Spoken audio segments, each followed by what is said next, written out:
So the other day when we were talking about the hero and the muse, Hmm. and I was explaining what I thought, I don't know if I came across as making sense or not. I sort of understood it, but it'd be good to kind of really get into it and see what you mean exactly. Well, I think a lot about what's going on in our culture right now. And I think with the manosphere in particular, so many people are getting lost, both men and women, in the jargon and the philosophy associated with the manosphere. Philosophy is sort of a grandiose term for the fractured thinking that goes on in the manosphere. But essentially, the manosphere teaches young men that it's appropriate and proper for them to use their superior strength and ability to focus, mostly on sex, to get their way, to have whatever it is they want from this life. And there might be something there that, makes sense in terms of being self-sustaining or truly independent. But essentially, it's a perversion of a very ancient model that the human race has used for millennia, and that is the hero and the muse. Now, at risk of making this sound like a college class, I don't want to do that, but I really want to get across what I think is a pretty deep idea. Men and women are different, and I know those out there who are familiar with the research know that we're far more alike than we are different, but that doesn't mean that we don't have differences, and it certainly doesn't mean that the differences don't matter.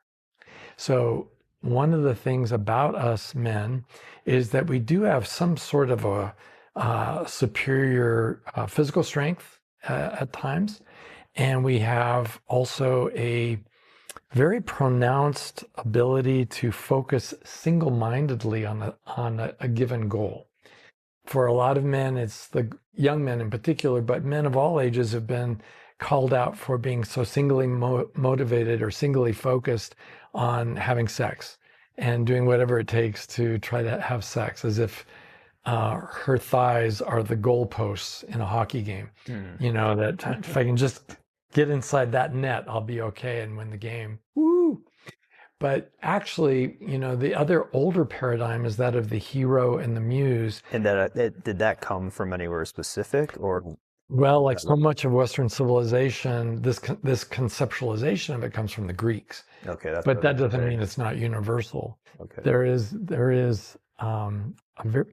I should say, there are various manifestations of this in cultures around the world. And I can think of an example I'll share later. But, the Greeks, I think, said it so well because they put it in relationship terms. There's a relationship between the hero and the muse. The muse is that woman who is inspiring him through her adoration of the hero, what we commonly call in this time hero worship. She adores the hero. And why? Why not? That's a better question, because he's so incredibly self-sacrificing. He is so self-sacrificial, and he uses his superior strength and his capacity for focus to target goals that result in defending and protecting those who are weaker and more vulnerable than himself. So when we see a hero doing something like that, he's giving up his time, he's giving up his agenda, his own personal agenda, what he wants out of life. And he's also giving up perhaps ultimately his life in order to protect those who are weaker and more vulnerable than himself.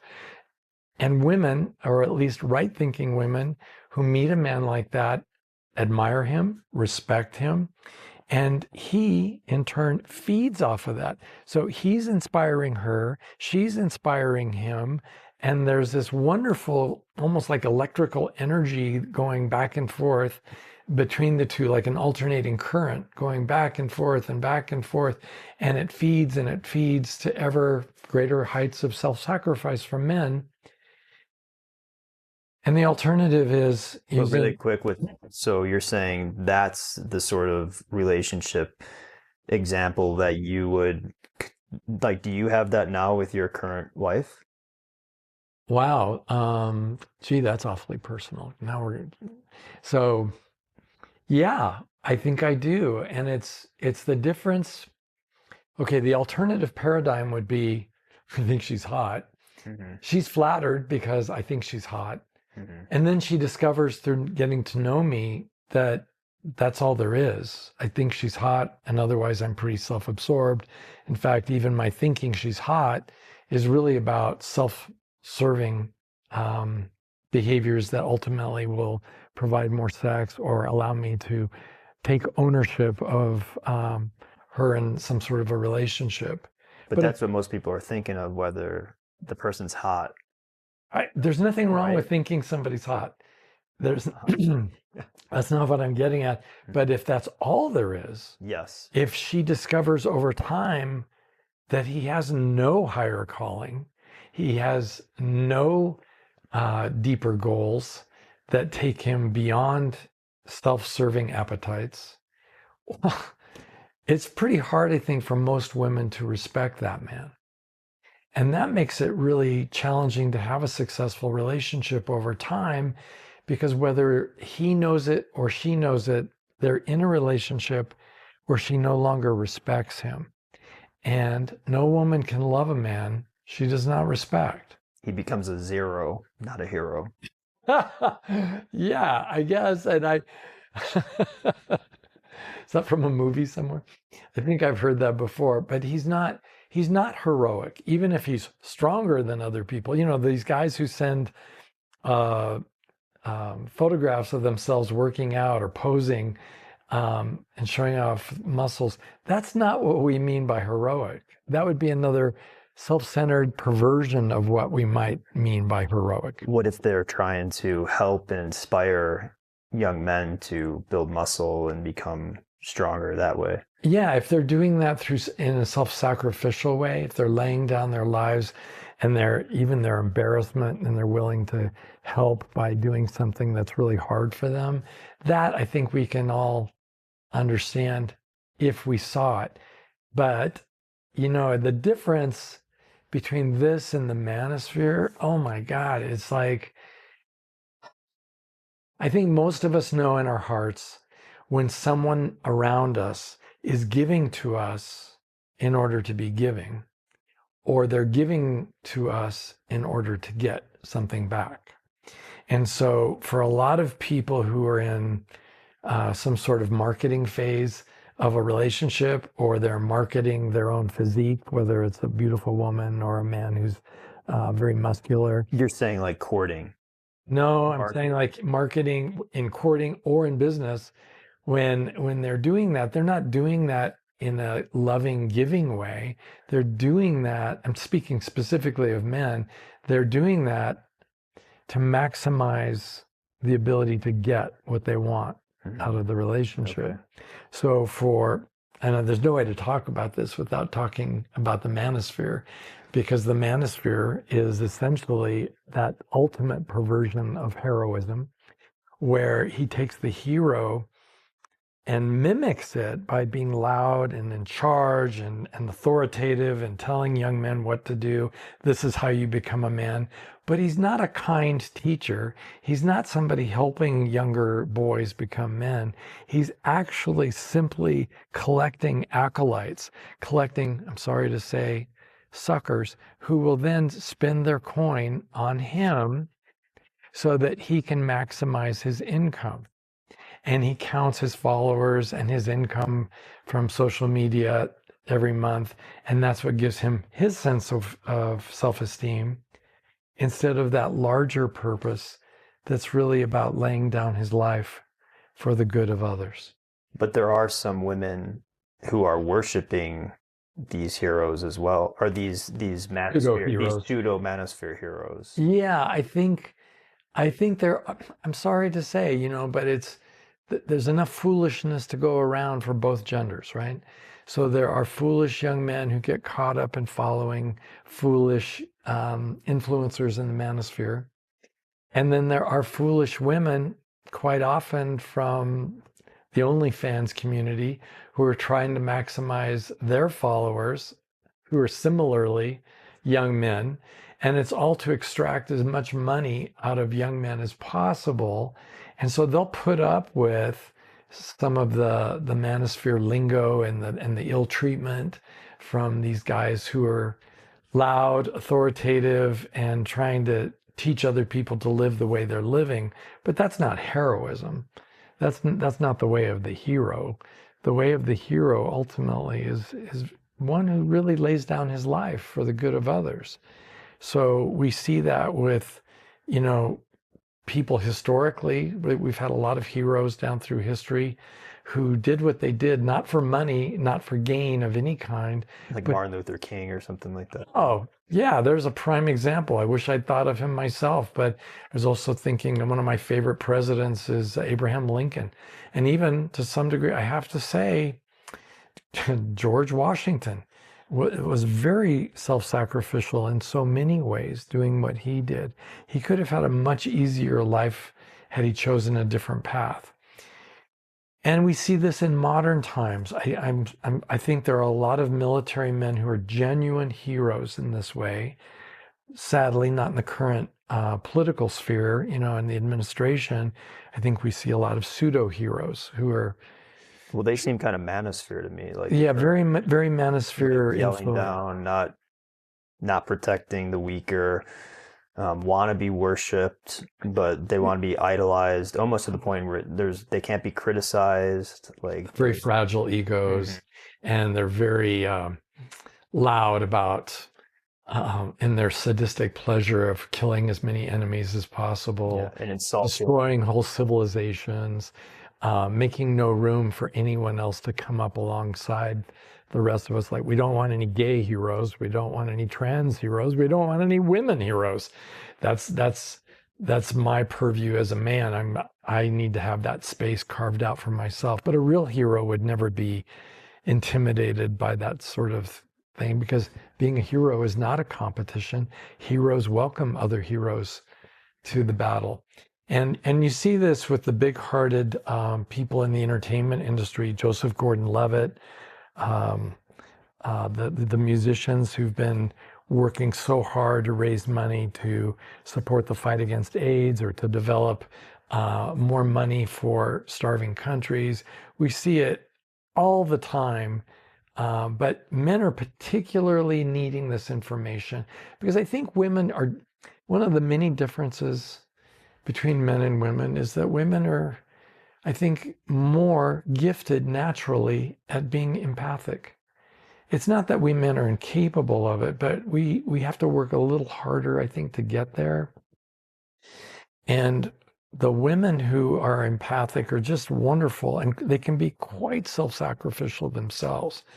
But culturally, if we're not teaching our young men, when they're still boys, to be heroes, instead, we're raising boys who are going to become men who will use their superior ability to focus and their superior strength to take advantage of and to exploit and to use people for their own gain. And I think that is so perverse for our species. You know, Edward O. Wilson, who is now deceased, but for many years was a professor at Harvard in biology, he identified the human race as one of a very tiny select group that he referred to not as a social species, but as a eusocial species. And the distinction between the eusocial species and all the rest, the vast majority of social species, is that social species do like to gather in groups, but eusocial species bring empathy to the party. And he noted that humans were one of the very few mammal species capable of that kind of emotional connection with others, and that perception of their suffering and that desire to help relieve their suffering. So this is our nature. And when the manosphere promotes selfishness, which it does constantly and continually, when it promotes selfish gain and self-satisfying behaviors, it really is ultimately going to fail, because it is the complete opposite of human nature. It is so contrary to our nature. There is no happiness because we're not comfortable exploiting others around us, with the exception of those who are severely mentally ill. There are some sociopaths who love exploiting others and revel in that. But I said I wouldn't talk about politics today, so I'm gonna leave them out of it. Okay, so what happens if boys are following the manosphere content and absorbing that, and then they enter into relationships? I would assume that like they're never going to. I mean, the hero muse thing may exist, but in distorted reality. Like, what are your thoughts on that? So, yeah, this brings it all back to each one of us in a very personal level. And it's true, there's enough foolishness to go around for both genders. There are foolish young men who follow the false prophets of the manosphere, and they may get lucky and find a woman who's foolish enough to not conduct an intentional interview and really find out who he really is. And maybe she's just so flattered that he thinks she's hot and that he wants her, that she buys into the relationship, right? And she'll believe that that's a real relationship. Yeah, because she doesn't know better either. Yeah. And the big problem, if I could take a moment digression here, is the big problem in our current model of sex education. We don't teach young people what to look for in relationships. We seem to be like multiple generations behind. We're still laboring out of the 50s, thinking people don't know what a penis and a vagina is, when actually any kid who's 10 years old who wants to know can look that up anywhere he wants on the internet. But to know, how does it work between men and women? Well, getting back to our story, the man and the woman who get together based on a manosphere model, over time, what she learns is, oh, he's no man at all. He is a two-dimensional cutout. He is faking being a real man, but there's no there. There's no heart inside of him. He actually has no real concern for others who are weaker and more vulnerable than themselves. And you know who that includes? Her. That also includes any children they might have. And I think it's one of the explanations why so many women don't want to have children right now, because there aren't men around them who are loving enough, kind enough, but also self-sacrificing enough that she could actually trust her children into his care. And I think that without that kind of loving kindness coming from the biggest, strongest, toughest of heroes, it makes it really hard to think, oh, my children would be safe with him in the home. With a self-absorbed guy who's been educated about manhood from the manosphere, I don't think so. But do you think that these women wake up to that, or do they just accept that this is what the relationship is? Boy, it's a great question, because they didn't have training either. Yes, that's right. Boys didn't have training. It's like, well, that's how they got into the relationship, but inevitably, I'm happy to say most women figure it out. And I don't know if it takes 2 years or 20 years, but whatever it takes, they do eventually figure it out. But then there's this like extreme class of women who never do figure it out because they're convinced that the truth is the truth, and I know the truth. I know all the truth. I don't have to question anything I've believed ever. I don't have to grow. I don't need to evolve. And they will raise their own children in that model.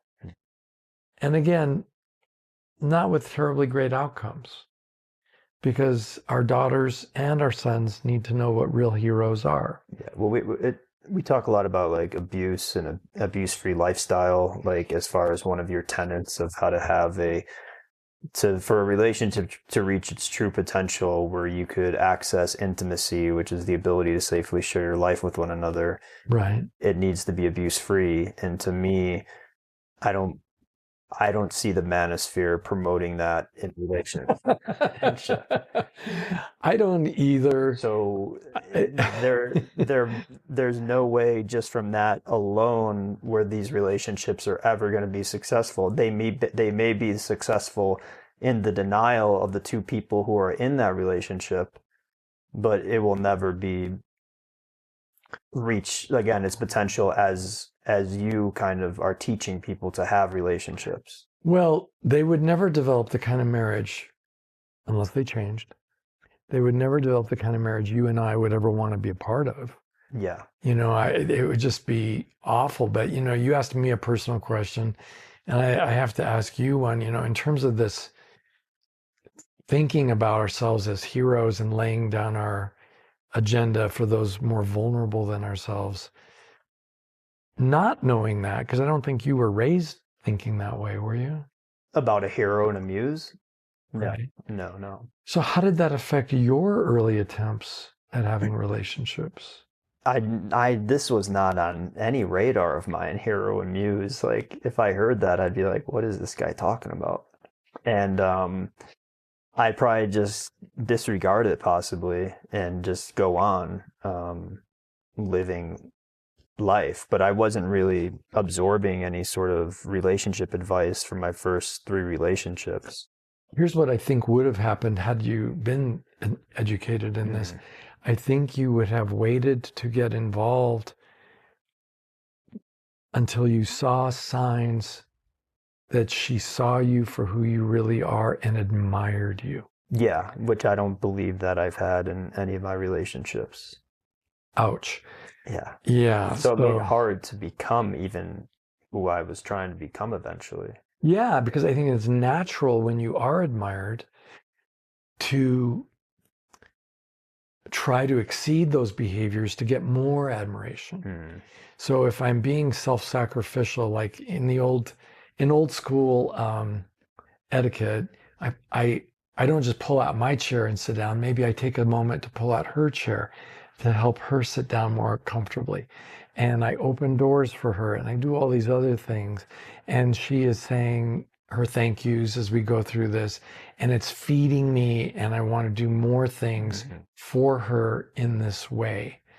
And then she, for her part, is looking at me and realizing, oh, he's doing this for me. He's laying down his convenience for me. He's so thoughtful of me.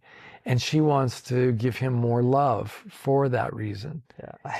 And that whole alternating current of energies, I think, leads to ultimately a pretty wonderful depth in the relationship. Because as he begins to see the larger world, he evolves from just self-absorption to love of the other, to love of his entire family, to love of his community, to love of the world. And you see that in these heroic figures like, well, to use your example, Martin Luther King Jr., who laid down his life. And I'm not talking about his assassination. I'm talking about his life. He lays down his life to help those who are more vulnerable than he is. Had he only been thinking about himself, he could have moved to a better place, had a better life, and not gone through any of the torment that he did. And it's, I think, the same with any truly heroic figure, which is not to say that any of our historic figures who are heroes are also somehow perfect. Yeah. They're not perfect. I mean, George Washington had slaves. Abraham Lincoln, according to the history I've read, was the target of and tolerated domestic abuse from his wife. And there's a lot of human failings along the way. We're not called to be perfect, but I think we men are called to be heroes. And I do think that's every single one of us. So you think everyone has it in them to be heroes, but we just don't know. We don't really talk about this in society, that this is an option. No, we don't. And I think focusing on men the way I am right now is the antidote to the inherent self-centeredness a lot of men would have if left just to their own ability to focus on a given task and their ability to be stronger than people around them, so whether it's women or children. So I used to, on Sundays, I'd make my girlfriend a pizza and I'd cut it for her and I'd serve her and I'd bring it to her. And would you call that heroic? Yeah. And that was I felt like that was like a giving process, and I don't feel like I ever I'm like free this Sunday. I mean, you're welcome to come over here and cooking a make me a pizza instead of pizza. God. But But there yeah, was one time, like, it was just like, I remember one of the things where I was like, okay, I can't, this relationship needs to end. I did that. I did it all the time. And I was drinking beer at the time. And I got everything ready. And then I forgot my beer. And then I was like, oh, let me get the beer. And she was like, you always do this. You always forget the beer. And I was like, well, you could say, hey, get the beer because sometimes you forget it because she didn't want to wait. And I was just like, I see. that was like a red flag to me. Well, And I finally started, that was one of my aha moments. Like maybe this isn't working out that well. and is that because you perceived that she didn't really value your efforts? Yeah. I mean, there was that. There was also like, So if she doesn't value your efforts mhm. and your work, whether it was work at the office or work in the home, then can you really ever feel valued as a man? Well, that's what happened. All the value got stripped away, and then you felt like you had no value. And then it's like you're in your mid 30s and you have to start over and crawl out of the deep, dark hole that you kind of fell into and then come out of that. So I feel like that was kind of like after 3 relationships, that was my third one. And then now I feel like I am stepping into this role as much as I possibly can. I mean, I'm not perfect. I'm still working on myself, but I definitely see the reciprocation because I've dated women since where it's like you hold a door open for them or you cook dinner for them and it's something you're not even thinking of like as far as giving or receiving. You're just doing it because you want to do it. You're not thinking of doing it to get something back. Right. And then they reciprocate that and that energy feeds me, like you're saying. So I've been a part of it and experienced it post my last relationship in dating experiences. So I see how it's working. And I feel like if you are in that for months, for years, it's only going to keep growing and evolving. And you're just Yeah. going to keep deepening as the hero and the muse. And I could see how is that kind of how it works? That's how I think it works really for all of us. And we, the old saying, we have to walk before we can run. We start with small things like pulling out a chair on a date or being able to get up and wash the dishes after she made dinner for us. Yeah. Or even, just jumping in to help clean up the kitchen with her. But Cleaning the house. yeah, the same thing with Splitting all the chores. chores and all the rest of it, because it's not about my sitting on the couch watching TV while she does everything to serve me. It is a life of service. And for males in particular, I think women, again, I hate to generalize because I'm sure there's selfish women out there, but in general, I perceive women as being more naturally gifted at being kind and thoughtful. And if you look at American history, they've been at the spearhead of social movements that put an end to slavery, that reformed care for the mentally ill, that brought prison reform to the United States in the 1800s. We've had so many wonderful movements that were inspired by the kind of empathy women seem to very naturally have. But we men, I don't think it's natural for us. I think that we need to be taught how to be empathic and giving and self-sacrificial. Well, you said one time it takes a long time to grow a man. Mm-hmm. And if you're getting, I mean, there's so much information out there nowadays and it's coming from so many directions. And I mean, if you're getting fed the manosphere stuff, then you're kind of just becoming that. And then it's like the voices like we're trying to do, it could be few and far between. And I feel like once you start learning some stuff, it's hard to unlearn that stuff. So it's really complicated as far as how to even like get people to start absorbing this sort of information. Well, I've been doing this for 20 years. Not necessarily podcasting or TikTok videos or Instagram videos, but really trying to reach people through different things that I've done over the years. And I am convinced that we are going to make this turn in our culture. I see the comments from the people who watch these videos, and I see how it resonates in particular with women. And I think when women as a demographic can admire any man who is behaving in a heroic manner, and then I think other men pay attention to that. I think we're all going, and we see what's happening there, that they like that. We all want to know, how can we get that kind of admiration in our lives? But I'd also come and say, to the opposite of that, I could see if if women start learning this stuff and women are like, okay, I'm going to start looking for heroes rather than zeros.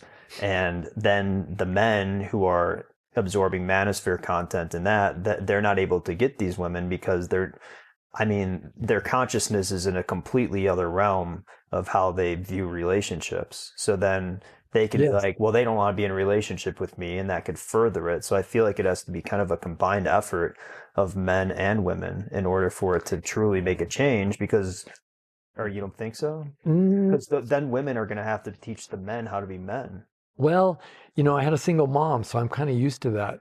So, and my mom raised me, and my dad was a predator who took advantage of everyone around him and was ruthless and violent as can be. So when I think about women influencing our culture, I think, ladies, I have to salute you, because I do think they are in so many ways the guardians of our culture. They are our first teachers. Women with their children, teaching them how to behave from a very early age, even before they go to school.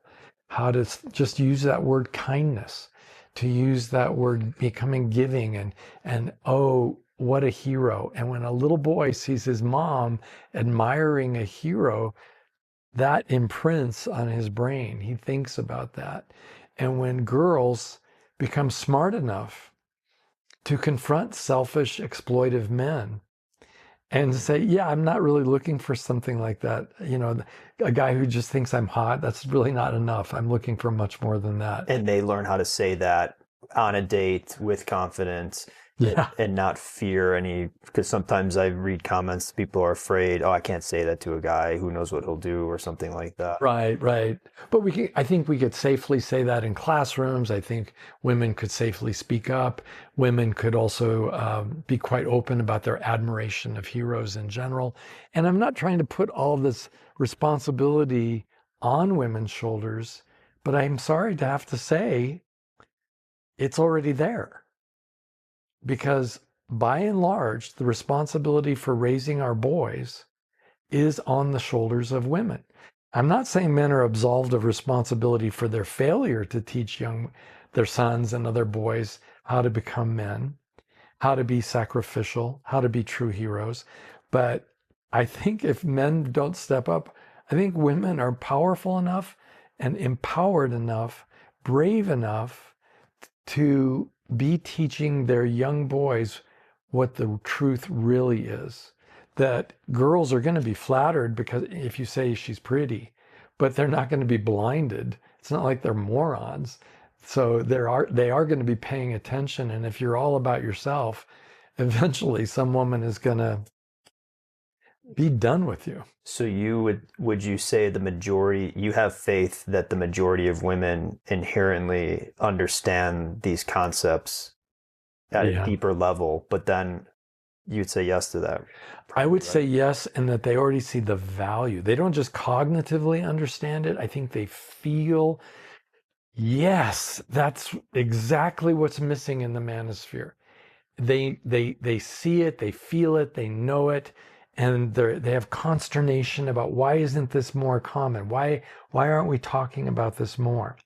But I do believe that with every woman who sees a podcast or watches a short form video of ours and clicks like or follows or shares, the word gets out. Now, I remember years ago when Oprah was on television and these men would just be shaking their head. Oh, yeah, now I got to go home after work. What's wrong with that? So, well, I know my wife, Oprah. this is her day. She'll be watching Oprah. And I won't know what's going to happen on the other side of the door. Well, this is a little bit different, but similar, right? Because we're talking about relationships, and you and I are talking as men about relationships and trying to figure out how to be better men, how to be more successful in the relationships we have, or in your case, the relationship you aspire to have. And I think our audience right now is the flip of the manosphere, the flip of, say, Joe Rogan. And in that he has about 80% men following him and 20% women. We have almost exactly the opposite. Yeah. And I think that's okay, because as word gets out, as women start dropping comments like we just talked about, I'm really looking for a man who sees life in a deeper way. I'm really looking for a man who has more to offer than just thinking a given woman is hot. I'm really looking for someone. I don't know. Have you ever heard of that Stephen Ng guy? He explains what a hero is. You might want to check into that. And I think for young mothers who have sons in their home, just to understand, yeah, it's her job to educate him, and talk about homeschooling. That would be homeschooling, to educate him that this is what mankind needs. Humanity needs our boys to evolve from predator to hero. And if we don't teach them how to be heroes, we leave them to develop into predators. Yeah. So then I asked you that question about women. If I ask you the same question about men, would you say the majority have it in them to live up to hero, or where do you feel like that? I think that men are capable of stepping up to the role of hero and to becoming self-sacrificial, but they have to be taught. Yeah. It doesn't just happen. It doesn't happen by a woman wishing. It doesn't happen by a woman wringing her hands and complaining about how selfish her boys are. It has to do with all of us, adult men and adult women, teaching. I just think right now, I think women do see this more clearly than the vast majority of men. But when I think of the vast majority of men, it's not a binary, right? It's not all or nothing. But so many men are very sacrificial when it comes to going to work, even work that's in a job where they're risking their lives. Why? In order to support their families. Yeah, I agree to that for sure. Yeah, so and the same thing with the guys in the military. But it's not limited to men who are first responders or men who are in the military. The miner who goes down into the earth and risks his life digging ore for his family, he is a hero, as is the woman who's a miner who does the same thing. The same thing is true of the teacher. The male, I was thinking of Mr. Hill the other day, one of my favorite teachers from my early childhood. And in 6th grade, he was already teaching all the boys how to become a better man by living it. He was teaching us everything from reading to arithmetic to how to enjoy beauty to how we should behave in our lives. So I do think if we don't get there together, civilization is doomed. We need men and women both to get on board with this way of thinking and to both be part of teaching. It's just that girls are better at it than we are. And why would you say, what if someone's like, well, why do we have to do this hero and muse thing? What is in it for us? You mean somebody from the Manosphere saying, what's in for me? Well, I feel like just anyone just being like, well, hero muse, okay, what does that mean for like my relationship and like practical, realistic terms? Like what's going to happen when living in this? You get to go from being in a social species to being in a eusocial species. The one trait that defines our humanity is love. And when somebody is incapable of love, which is essentially what we're talking about, love is sacrificial in nature. If you're not capable of that, you're basically, as the word goes, inhuman. You are inhuman if you're not capable of love. So the invitation from me to every man listening to this. Do you feel like there's a lot of inhumans on this planet? I think there are a lot of men who are inhuman in their behavior and who are inhumane in their treatment of others. So to become fully human, so this is one of my heroes. the Japanese martial artist who invented Aikido, which is a martial art a martial art. where you're moving with the energy in the movement of the person to disarm them non-violently, essentially. Yeah, that's the essence of it. Although you can really put some hurt on people if you have to. The essence of Aikido is, as he said, the essence of Budo, the way of the warrior. The essence of the way of the warrior, his true purpose, comes from the desire to protect all living beings. Not just to protect my wife from the bad guy, but even to protect the bad guy so that he can become a good guy. To protect our biome that keeps us alive by protecting the environment so that we can flow with nature. And we only can flow with nature in that way when we, as humans, part of a eusocial species, are truly capable of empathy. And you can't do this business of being a hero if you don't have empathy. So is it more like a harmonious kind of life that you live, and more like you mentioned freedom? Like, is it more like harmonious, free, like For me it is, and I think I'm gonna put you on the spot again.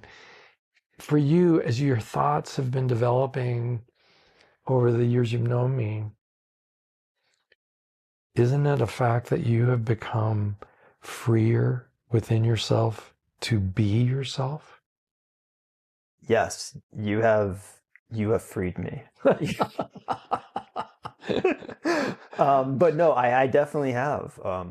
I feel at this point, like it almost was like a few weeks ago, I felt like I was really coming into just the full self-acceptance of who I am, and like the weight kind of getting off my shoulders to be somebody that or try to be someone that I'm not, or have anxiety about not being this or that, and just fully accepting myself, and the freedom in that is very nice. And to me, it makes life so much more enjoyable. Yeah, and I think beyond nice, right? I mean, it's just, it's so freeing in that, I think of another Japanese influence in my life, the film The Seven Samurai, when which we've made into Westerns here in this country. And here are these men who are motivated, these warriors who are motivated to care for people they've never met before. In the original film, it was the villagers who were growing rice, and the bandits were wanting to steal all their rice and leaving them to starve. And for the warriors in that, whether it's the Western version or it's in the Japanese version, they step up and put their lives on the line, and sometimes give their lives to protect those people without looking for anything in return. They weren't charging some sort of finder's fee if, they saved a certain amount of the rice or anything like that. And they weren't doing what they were doing in their work as heroes. They weren't doing it so they could get girlfriends. They were doing it because it's their nature. They were being authentically and truly themselves. And it's so liberating to be able to let go of all that need. Very much like the Buddhists talking about, that true freedom has to do with letting go of need. If I'm free of need, then I've lost all pain and suffering.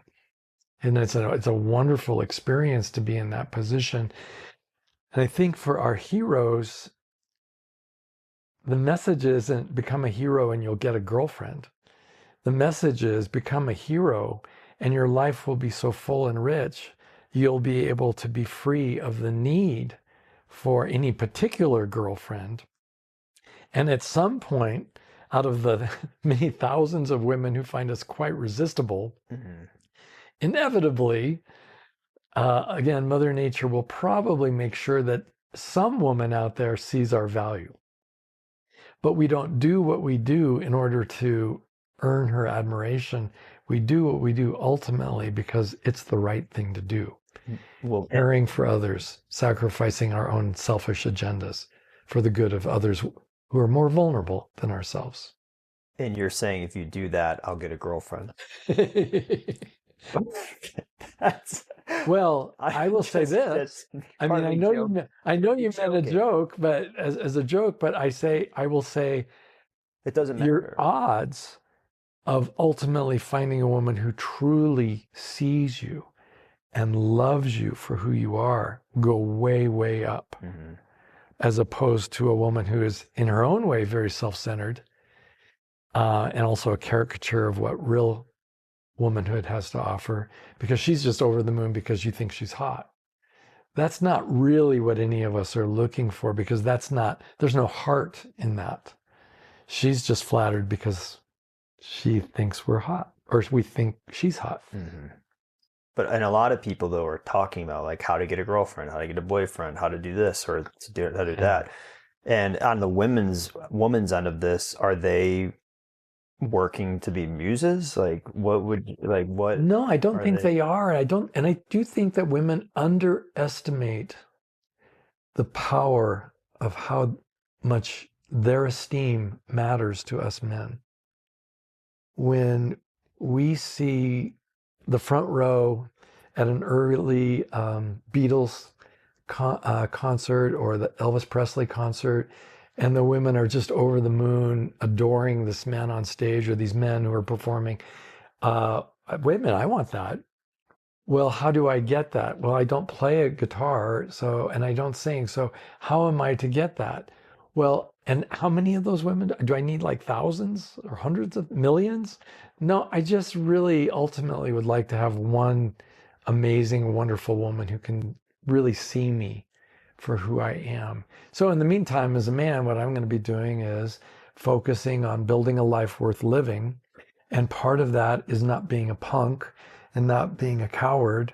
And part of that is speaking up for those who are getting hurt around me, even when it might not work out well for me.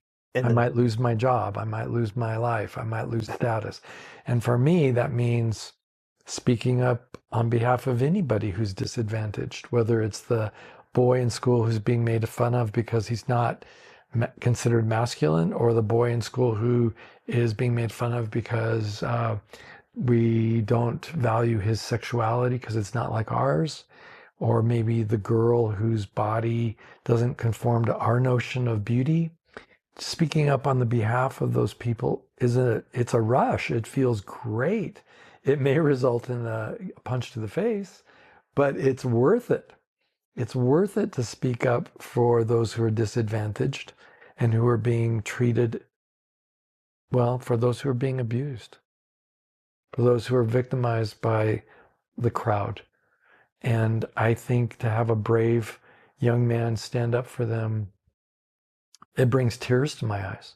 It makes me so proud of knowing someone like that I want to be more like him myself. And our courage as heroes, and I mean by that our self-sacrifice, inspires all of us men to do more, and then more, and then more, because we all admire a hero. But I feel like men have different versions of heroes. Well, yeah, but I think people look at the president and see him as a hero.